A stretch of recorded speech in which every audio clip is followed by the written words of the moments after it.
Well, thank you, everybody. Thank you, Laurie. I know lots of you have children, right?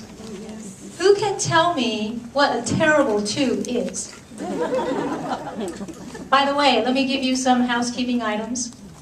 As I ask questions, you're going to raise your raffle ticket. Okay, then I will prefer to pick you. If you don't have the raffle ticket, you can buy it afterwards. Okay? And as I go on, if I pick you, you give me the right answer. On the back of your business card, simply write down whatever I tell you, and then you come back afterwards to collect books, and CDs. Okay? All right. So who's got the answer of terrible two? Sarah. It's the age at which you think your children are driving you crazy, but you haven't lived long enough for them to be teenagers. Absolutely right. Thank you, Sarah, for that. Well, I'm going to let you put in your business card, in the back of your business card, simply put CD there. So afterwards, come and collect CDs.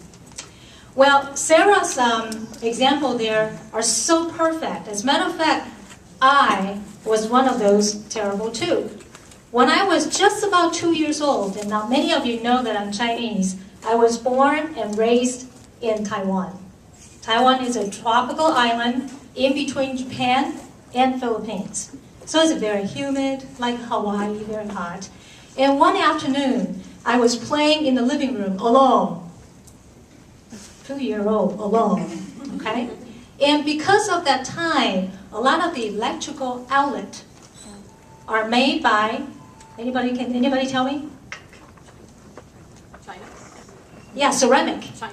Yes, so in the back of your business card, put down big book. So it was a ceramic, more of a ceramic tile sticking outside of the wall. And as I was that terrible too, I just went and put my 2 fingers into the plug, not knowing I was standing right next to a little wet floor.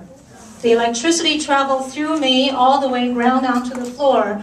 Nobody knows how long I was there. By the time my dad found me, I was completely black and blue. My body was so hard, like a rock. And on top of it, I was not breathing at all.